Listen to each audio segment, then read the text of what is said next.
ताज्या घडामोडी पाहिजेत तर मग आपल्या C24 या YouTube चॅनलला लाईक करा, शेअर करा, सबस्क्राइब करा आणि बेल आयकॉनवरती क्लिक करायला विसरू नका। काय आहे हे मी तुम्हाला वाक्याने सांगू शकतो। मी मुलगा म्हणून होतो का कार्यकर्ता म्हणून होतो, मला असं वाटतं की आमच्या दोघांचं नातं खरं शब्दात सांगायचं झालं तर मैत्री काय असते। मैत्रीला जसं म्हणतात ना की मैत्रीला वय मर्यादा नसते।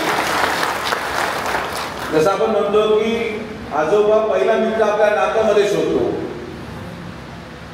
मैत्रीला वय नाही, मैत्रीला पक्ष नाही, मैत्रीला जात नाही, मैत्रीला वेळ नाही, मैत्रीला पक्ष नाही। अशा प्रकारची मैत्री जरी ते माझ्या वडिलांच्या जागेवर असले तरी मित्र म्हणून मी माझ्या आयुष्यातला सगळ्यात जवळचा मित्र माझ्यापासून लांब गेला हे मला आपल्याला मुद्दाम सांगायचं। आज ज्या कर्डिले साहेबांच्या कार्यपद्धतीवर अख्खे जिल्ह्यामध्ये सगळे कामं होत होते, या कर्डिले साहेबांना बरेचसे लोक आदरयुक्त भीती म्हणून त्यांच्याकडे पाहिजे। अक्षयमध्ये देखील त्यांच्या खांद्यावर हात टाकायची हिंमत नव्हती, संक्रांती देखील त्यांच्या खांद्यावर हात टाकायची हिंमत नव्हती, पण मी त्यांच्या खांद्यावर हात टाकायचो आणि आमच्या दोघांनी इतका विनोद एकामेकाबरोबर मला वाटत नाही कधी कोणी केला असेल। आम्ही आमच्या जीवनामध्ये कितीही तणाव असतात, राजकारणामध्ये आम्ही पराभूत झालो परत तेही निवडून आले, जीवनामध्ये कुठलाही प्रसंग असला तर कर्डिले साहेब आणि मी जेव्हा एक येतो आम्ही असा एकही क्षण असा झाला नाही जेव्हा आम्ही हसलो नव्हतो, मनमोकळे असायचं, आनंदात असायचं। अशा प्रकारचा राजकारणी दिलखुलास या अहिल्यानगरमध्ये पुन्हा कधी जन्माला यायचा नाही हे मी आवर्जून तुम्हाला सांगू शकतो। राजकारणामध्ये कटुता असणारे, मनामध्ये सगळ्या गोष्टी दाबून ठेवणारे, आतमध्ये एक वेगळी भावना आणि बाहेरून एक वेगळी भावना असणारे असंख्य नेते आहेत,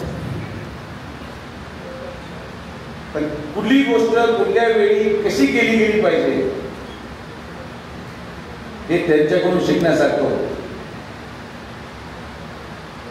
या अख्ख्या जिल्ह्यामध्ये जर सगळ्यात मोठं नुकसान कोणाचं झालं असेल, पक्ष म्हणून भारतीय जनता पार्टीचं झालंय, आमदार म्हणून राहुरी मतदारसंघाच्या जनतेचं झालंय, सहकारी म्हणून विखे पाटील साहेबांचं झालंय। सगळ्यात मोठं नुकसान त्यांच्या जाण्याने कोणाचं झालं असेल तर माझं झालंय, कारण की मला जे अंतर्मनातून जे माझ्याकडून हरवलेलं आहे, जे परमेश्वराने माझ्याकडून काढून घेतलेलं आहे ते मी शब्दात सुद्धा आपल्यापुढे मांडू शकतो। तो संबंध आणि त्याचं वर्णन करण्यासाठी आणि म्हणून त्या संबंधाला शेवटच्या श्वासापर्यंत जपून ठेवणे आणि अक्षयची पूर्ण जबाबदारी आज या कार्यक्रमाच्या निमित्ताने डॉक्टर सुजय विखे पाटील आणि आमचे पूर्ण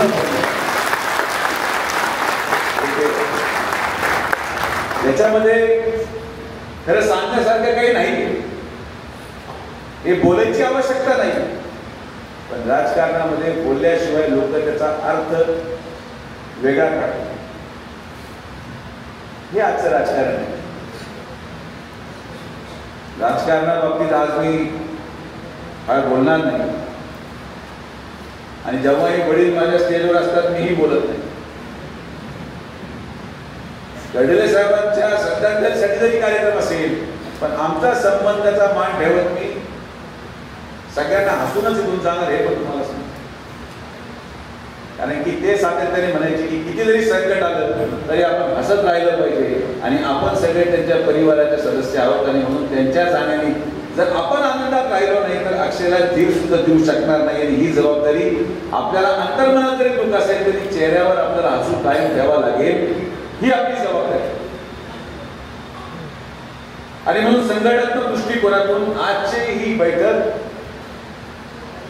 येणाऱ्या रावरी नगरपंचायतीची निवडणूक असेल, स्थानिक जिल्हा परिषद पंचायत समिती निवडणूक असेल, उद्या सकाळी रावरी शहरामध्ये ज्या ज्या लोकांना उमेदवारी करायची असेल, आम्ही एक समितीची घोषणा करणार आहोत.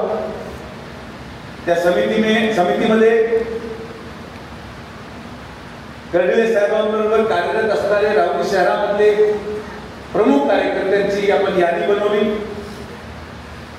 ज्यांना कोणाला इच्छा असेल त्यांनी त्या लोकांकडे आपली इच्छा व्यक्त करायची आहे. तुम्हाला उमेदवार व्हायचा असेल त्यासाठी तुम्हाला अक्षयकडे जायची गरज नाही, माझ्याकडे जायची गरज नाही. आपण त्या समितीचे सदस्य जे बनवलेले आहेत त्या समितीच्या सदस्यांकडे आपण आपली इच्छा व्यक्त करा.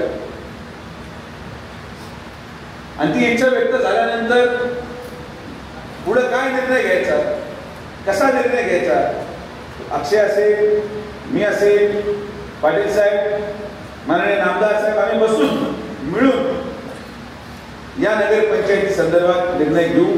पण एक गोष्ट मी आवर्जून सांगतो की या निवडणुकीला सामोरे जाताना फक्त आणि फक्त एकनिष्ठ लोकांचाच विचार केला जाईल. या बाबतीत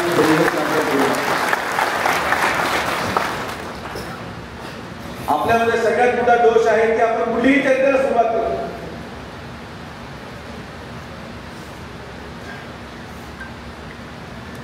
यांनी त्याची भेट घेतली, यांनी याची भेट घेतली, हा इकडे जाणार आहे, तो तिकडे जाणार आहे, कोणी कुठे जाणार नाही. जो व्यक्ती कर्डिले साहेबांना मान्य नाही तो आपल्या पॅनल मध्ये नाही, हे तुम्हाला या ठिकाणी हा निवडणूक माझी नाहीच, ही निवडणूक कर्डिले साहेबांची होती. आणि ही निवडणूक कर्डिले साहेबांच्या मनामध्ये असलेल्या प्रत्येक भावनेचा आदर करतच पूर्ण होणार. तो निर्देश कर्डिले साहेबांनी दिला असेल, जी संकल्पना कर्डिले साहेबांची असेल, त्या संकल्पनेतूनच या सगळ्या निवडणुका, त्या विधानसभेच्या असतील, त्या आपल्या नगर पातळी आणि रावरी तालुक्याच्या असतील, जे जे कर्डिले साहेबांनी अक्षयला सूचना केली असेल, जे जे कर्डिले साहेबांनी मला सूचना केली असेल, जे जे कर्डिले साहेबांनी जिल्हाध्यक्षांना सूचना केल्या असतील, अशा सगळ्या सूचनाची अंमलबजावणी करतच आपल्याला पुढे जायचं. आणि म्हणून आपण या आचारसंहितेचं उल्लंघन करणार नाही अशी माझी माफक अपेक्षा आहे. आपल्यावर संकट जरी आलं असेल तर हे संकटातून आपण बाहेर पडू. या संकटातून ताकदीने संघटना पुन्हा एकदा कामाला लागेल आणि राहुरी नगर परिषदेवर महायुतीचा झेंडा, हीच कर्डिले साहेबांना खरी श्रद्धांजली. या राहुरी पातळी नगर तालुक्याच्या प्रत्येक जागेवर कर्डिले साहेबांचा दिलेला व्यक्तीच निवडून यावा, हीच त्यांची खरी श्रद्धांजली. आणि ही श्रद्धांजली जर आपल्याला द्यायची असेल तर आपल्याला उभं घाबरून चालणार नाही, थांबून चालणार नाही. अक्षयला बरोबर घेऊन अक्षयच्या नेतृत्वामध्ये आपण सगळेजण एक संघ राहून, एक परिवार म्हणून माननीय कर्डिले साहेबांना शोभेल, त्यांच्या कार्याला शोभेल अशाच प्रकारचा निकाल स्थानिक स्वराज्य संस्थेमध्ये महायुतीच्या बाजूने आपण देण्याचा प्रयत्न करू. आणि मी तुम्हाला विश्वास व्यक्त करतो की त्यांचं स्वप्न पूर्ण करण्यासाठी विखे पाटील परिवार पूर्ण ताकदीने या निवडणुकीमध्ये कार्यकर्त्यांच्या पाठीशी उभा आहे. यामध्ये कुठलीही शंका असल्याचं काय कारण नाही. त्यामुळे उद्यापासून आपण निवडणुकीला सामोरे जाणार आहोत. आणि कर्डिले साहेबांचे राहिलेले सगळे स्वप्न या पुढच्या 6 महिन्यामध्ये त्यांचं स्वप्न होतं रावरी शहरामध्ये छत्रपती शिवाजी महाराजांचा पुतळा आला पाहिजे. पुढच्या 6 महिन्यामध्ये तुम्हाला होतं. त्यांची इच्छा होती की रावरी शहरामध्ये नवीन पोलीस स्टेशनचं निर्माण व्हावं. आपण नवीन पोलीस स्टेशनचं निर्माण करू. ज्या ज्या संकल्पना आणि स्वप्न त्यांनी रावरी तालुक्याच्या जनतेसाठी पाहिलं होतं, त्यांचं स्वप्न होतं की रावरी तालुक्यामध्ये, पाथर्डी तालुक्यामध्ये वांबुरी तळीची दुरुस्ती झाली पाहिजे. उद्या आम्ही त्याचं भूमिपूजन घेऊन 15 कोटी रुपयाचं भूमिपूजन हे आम्ही कर्डिले साहेबांच्या सांगून घेतलेल्या कामाचं करणार आहोत. या मुळा धरणाच्या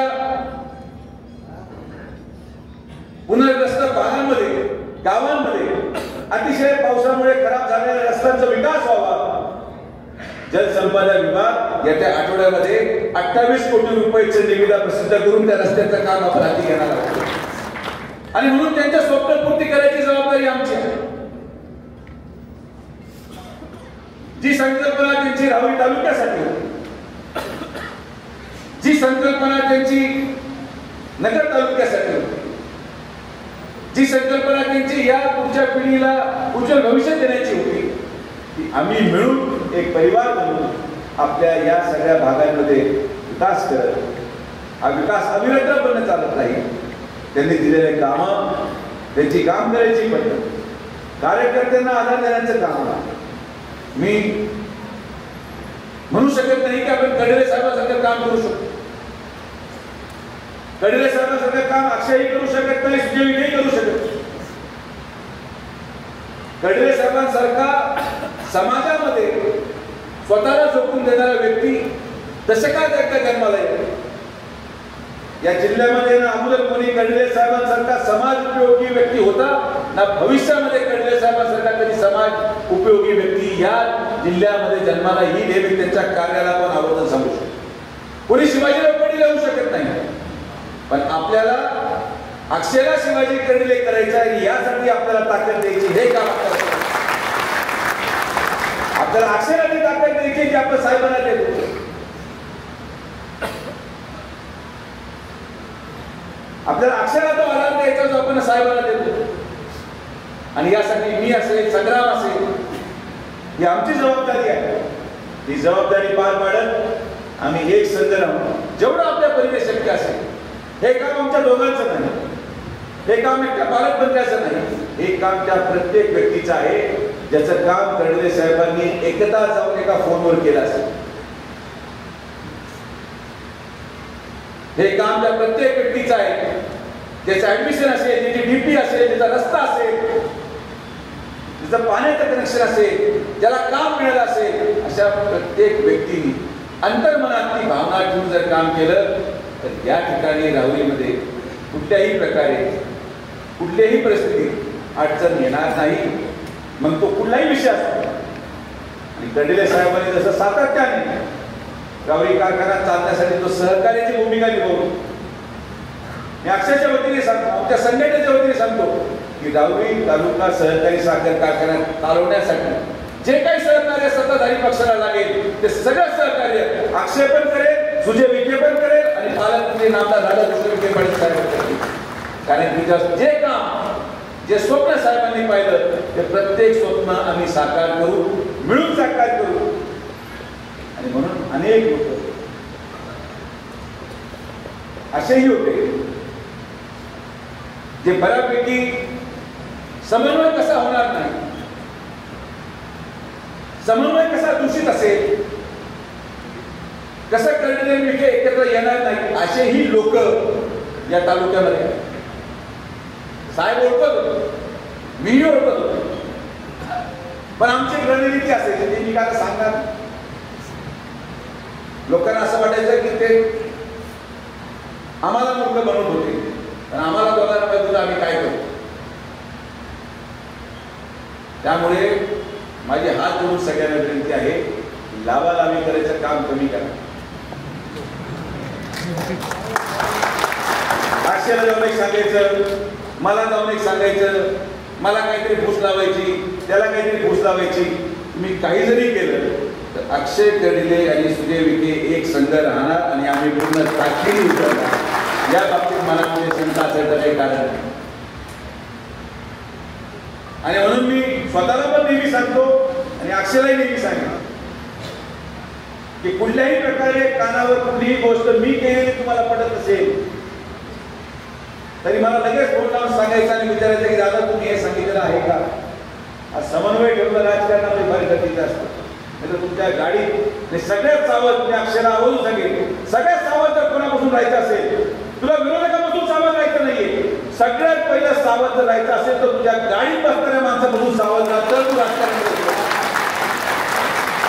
हे मी माझ्या वडिलांना पण सांगतो आणि तुला पण सांगतो. सगळ्यात घातक माणूस तो गाडीत बसतो.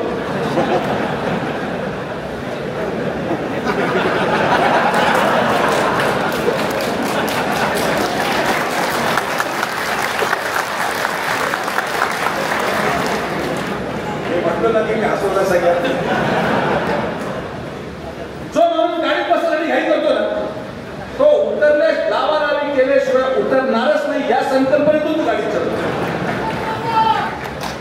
काय करायचं गाडीत, काय बसेल आमच्या गाडीत?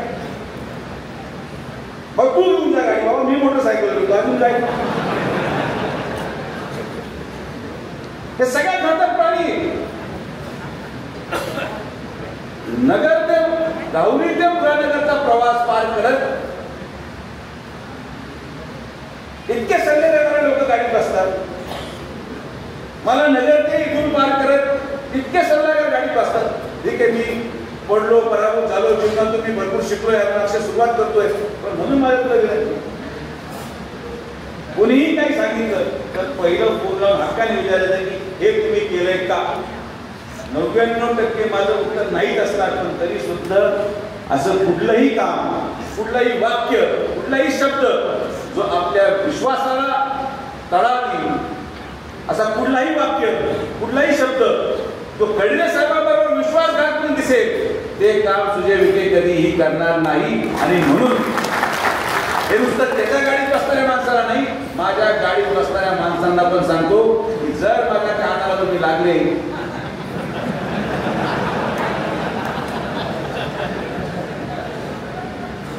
काही लोक विश्लेषक आहेत, राजकीय विश्लेषण फार आवडतं. दादा आपण असं केलं पाहिजे, अशी परिस्थिती होईल, तशी परिस्थिती गंभीर आहे. गावात तो ग्रामपंचायतला पडलेला आहे आणि तो विधानसभेचं विश्लेषण सांगू राहिला. या विश्लेषकांपासून जर तो सावध झाला ना, भविष्य कालावधीचा अहिल्यानगर तर सगळ्यात मोठा पुढारी ठरशील, हे पण तुला मी करतो. आणि मी स्पष्ट बोलताना माणूस, मी गोल गोल बोलत नाही, पण गोलीत पण बोलत. तू माझा छोटा भाऊ आहे, सगळ्यात समोरच तुला सांग. या सगळ्या प्रक्रियेमध्ये, या निवडणुकीमध्ये उद्या झालेल्या समितीला आपले आपले नाव सांगा. फार पुढे जाऊ नका. राजकारणामध्ये एक वाक्य जे मी माझ्या 25 वर्षाच्या 15 वर्षाच्या राजकारणामध्ये ऐकलं, मी आता फार पुढे निघून गेलो. फार पुढे जाऊ नका. राहुरी लढवायची आपल्याला, पाटणला निवडून नाही. फार पुढे जायची आवश्यकता नाही, थांबून घ्या. मला इथून आपल्याला भेटायला तो म्हटला मी नगरपालिकेची तयारी केली, मला तिकीट पाहिजे. म्हटलं काय केले? तो म्हटला मी दिवाळीला फराळ वाटले. अरे बाबा, फराळ वाटून जर माणूस नगरसेवक झाला असता,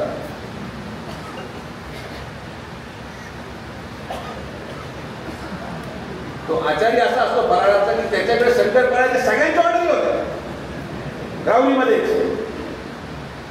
कोणी आज फक्त कमळाची डिलिव्हरी म्हणून कमळाचा फोटो, उद्या घड्याळाची डिलिव्हरी म्हणून घड्याळाचा फोटो. लोकांकडे सगळ्यांच्या शंकरपाळे आले, सगळ्यांच्या चकल्या आल्या. तुम्ही चकली केली म्हणून नगरसेवकाला असं एक समोर टोक्यातून काढून टाका. फार पुढे पडू नका. समितीकडे आपली इच्छा व्यक्त करा आणि समिती निर्णय घेईल. त्या निर्णयाला मान देत आपण सामोरे जाऊ, ताकदीने जाऊ आणि सगळे लोक, प्रत्येकाला वाटतं मी नगरसेवक व्हावं. तुमच्या इच्छे असतं काही वेळ नाही, पण संघटनेमध्ये आपल्याला काही ठराविक आदेशाला बांधील राहून पुढे काम करावं लागतं. तो आदेश आपण सगळ्यांनी पाळावा एवढी मी विनंती करतो. मला विश्वास आहे की आज या कार्यक्रमाच्या निमित्ताने ही आपल्या या तालुक्याची साहेबांसाठी शेवटची शोकसभा, शेवटची श्रद्धांजली. याच्या पुढं खरी श्रद्धांजली या नगर परिषदेवर भगवा झेंडा फडकल्याशिवाय थांबायचं नाही. भगवा झेंडा फडकला ती साहेबांना श्रद्धांजली, तर साहेबांप्रती आपलं प्रेम आहे, ती साहेबांप्रती आपली निष्ठा म्हणून मान्य केलं जाईल. हे बाकी ठीक आहे. बाकी लोक मीटिंग घेतात, बैठका घेतात, सगळ्यांना घेऊन काय फरक पडत. कोण भूमिका जाहीर करते जाहीर करू, तुम्ही घाबरू नका. आम्ही आहोत, पालकमंत्री महोदय आहे आणि आम्ही सगळेजण या तालुक्याच्या प्रत्येक नागरिकाच्या पाठीमागे गंभीरपणे उभं राहू ही ग्वाही आपल्याला देतो. परत एकदा मी माझ्या नेत्याला, माझ्या मित्राला अंतर्मनात भावपूर्ण श्रद्धांजली अर्पण करतो आणि मला विश्वास आहे की साहेब जिथं असतील तिथून आपल्यावर लक्ष ठेवून आहे त्यांचा आशीर्वाद आपल्या पाठीशी आहे, त्यांचा लक्ष अक्षयला आहे आणि त्यांचा पाठबळ घेऊनच आपण प्रत्येक संकटाला सामोरे जाण्याची ताकद एकत्रित करू, हा विश्वास व्यक्त करू. आपण सर्वजण एवढ्या मोठ्या संख्येने आलात, सगळ्यांचे मनापासून आभार.